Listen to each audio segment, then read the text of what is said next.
ప్రపంచ వైద్య రంగానికే కరోనా ఒక కొత్త సవాల్ విసిరింది. ఇన్నాళ్ళు మనకున్నటువంటి సమాచారం ప్రకారం కరోనా ఒక మనిషి నుంచి ఇంకొక మనిషికి వ్యాపిస్తుంది. తుమ్మినా, దగ్గినా, ఆ తుంపర్లు మీద పడినా, అలాగే కరోనా పాజిటివ్ ఉన్నటువంటి వ్యక్తులకి పక్కన తిరిగినా ఖచ్చితంగా పక్కన ఉన్న వాళ్ళకి కరోనా వస్తుంది అని చెప్పి ఇన్నాళ్ళు శాస్త్రవేత్తలు చెప్పారు. దాని తర్వాత ప్రపంచ ఆరోగ్య సంస్థ వాళ్ళు ఇది గాలి నుంచి కూడా వ్యాపిస్తుంది, దాదాపు సూక్ష్మ కణాల్లో కూడా వైరస్ ఉండి వ్యాపిస్తుంది, దాదాపు దీనికి ఒక 8 గంటల సేపు గాలిలో ఇది ఉండి తర్వాత వైరస్ నిర్వీర్యం అయిపోతుంది అన్నటువంటి విషయాన్ని దాదాపు 200 దేశాలకు సంబంధించినటువంటి శాస్త్రవేత్తలు అధ్యయనం చేసి రిపోర్ట్ వాళ్ళకి ఇచ్చారు. అయితే అసలు ఇప్పుడు ఇది ఎక్కడి నుంచి ఎలా వ్యాపిస్తుందో అన్నటువంటి ఒక అనుమానాన్ని కూడా ప్రపంచ ఆరోగ్య సంస్థకి, అలాగే ఇటీవల అర్జెంటీనాలో జరిగినటువంటి ఒక సంచలనమైన సంఘటన కూడా ఇప్పుడు తెలియజేస్తోంది. అంటే ఇటు గాలి నుంచి కాదు, మనుషుల నుంచే కాదు, అసలు కరోనా లేని వాళ్ళకి అసలు గాలి దాదాపు భూ వాతావరణంలో ఉంటే ఇప్పుడు కరోనా వస్తుంది అన్నారు. అలాగే సముద్రంలో ఉంటే కూడా వస్తుందా? అంత దూరం ఈ వైరస్ అనేది ప్రయాణం చేస్తుందా అంటే ప్రస్తుతానికి దాని మీద శాస్త్రవేత్తలు ఒక అంచనాకి రాలేకపోతున్నారు. దీనికి సంబంధించి ప్రస్తుతం ఉన్నటువంటి న్యూస్ తీసుకుంటే గనక ఇటీవల అర్జెంటీనాకి సంబంధించిన ఒక ప్లేస్ ఉషుయా అనే ప్లేస్, అంటే దీన్ని ఎండ్ ఆఫ్ ది వరల్డ్ అని కూడా పిలుస్తారు. ఇక్కడి నుంచి ప్రజలు భారీ సంఖ్యలో సముద్రంలోకి చేపల వేటకి దానికి వెళుతూ ఉంటారు. అయితే జూన్ 6వ తారీఖున దాదాపు ఒక 61 మంది సెయిలర్స్, అంటే నావికులతో కూడిన ఎచిజన్ మార్ అనే ఒక నౌక చేపల వేటకు వెళ్ళింది. అంటే ఒక భారీ నౌక చేపల వేటకు వెళ్ళింది.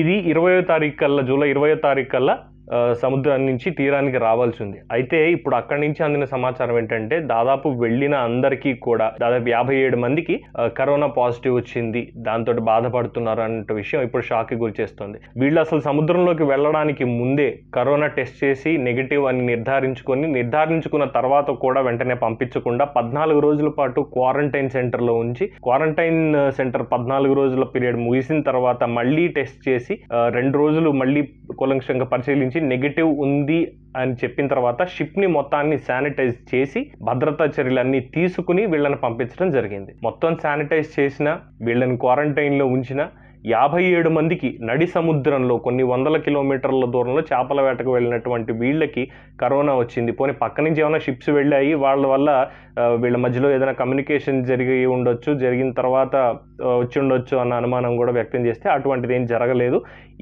ఏది ఏమైనా దాదాపు ఒక 8 కిలోమీటర్ల దూరంలో వీళ్ళ పక్క నుంచి షిప్లు పాస్ అవుతాయి తప్పితే వీళ్ళకి వచ్చే కమ్యూనికేషన్ ఉండదు అన్నటువంటి విషయాన్ని చెప్పారు. ఇంకొకటి, షిప్లో ఇంతమందికి సరిపడా సరుకులు ఏవైతే ఉంటాయో ఇవన్నీ కూడా ముందుగానే శానిటైజ్ చేసి వాటిని క్లియర్గా షిప్లో పెట్టడం జరిగింది. పోనీ వాటికి అవి అయిపోయి వెనక్కి ఏమైనా వచ్చారు, ఎందుకంటే జూన్ 6 నుంచి జూలై 20 దాకా అంటే దాదాపు 1.5 రోజులు సముద్రంలోనే ఉండాలి కాబట్టి దానికి సంబంధించి ఏమైనా కన్సైన్మెంట్ జరిగిందా, మళ్ళీ ఏమైనా పంపించడం జరిగిందా అంటే అటువంటిది ఏమీ జరగలేదు అని కూడా తెలిసింది. సో ఇప్పుడు ఇదే విషయం వాళ్ళకి షాక్ని గురి చేస్తోంది. దాదాపు 57 మందికి కరోనా రావడం అంటే ఇవి శరీరంలో యాంటీబాడీలు తగ్గిపోయి మళ్ళీ అక్కడికి వెళ్ళిన తర్వాత పెరిగాయా, లేదు ఇతరత్ర వేరే వాటి వల్ల వచ్చిందా, సముద్రంలో తిరిగే పక్షులు తీరం నుంచి 100 కిలోమీటర్లు ట్రావెల్ చేసే పక్షుల వల్ల వచ్చిందా ఏమన్నా అనేటువంటి అనేక కారణాల్లోంచి, అనేక కోణాల్లోంచి ప్రస్తుతం వాళ్ళు పరిశోధన చేయడం జరుగుతోంది. ఏది ఏమైనా దీనికి సంబంధించి వైద్యుల నుంచి అందుతున్న సమాచారం అయితే గనక ఏ విధంగానూ మేము ప్రస్తుతానికి దీని మీద ఒక నిర్ణయానికి రాలేము. ఇంక్యుబేషన్ కరోనా వైరస్కి సంబంధించి ఎలా ఉంటుంది అన్నటువంటి విషయం కూడా ప్రస్తుతానికి మేము చెప్పలేకపోతున్నాము. వైరస్ వస్తువుల మీద ఉన్నా కూడా కొన్ని రోజులే ఉంటుంది అన్నటువంటిది ఇటీవల అనేకమైనటువంటి పరిశోధనలో తేలింది. కానీ ఇది మాత్రం మాకు ఒక పజిల్ లాగా మారిపోయింది అన్నటువంటి విషయాన్ని వాళ్ళు తెలియజేస్తున్నారు. ఈ ఇంక్యుబేషన్కి సంబంధించి ఎంత ఉంటుంది ఏంటి అనేది త్వరలోనే చెప్తామని, దీని మీద ఉన్నటువంటి అనుమానాలని అందరికీ క్లియర్ చేస్తామని చెప్పి ఆ శాస్త్రవేత్తలు అంటున్నారు. ఏది ఏమైనా ఈ విషయం గనక ప్రపంచం దీని మీద దృష్టి పెట్టకపోతే మరింత భారీ కల్లోలం తప్పదు అన్నటువంటి విషయాన్ని అనేక మంది తెలియజేస్తున్నారు.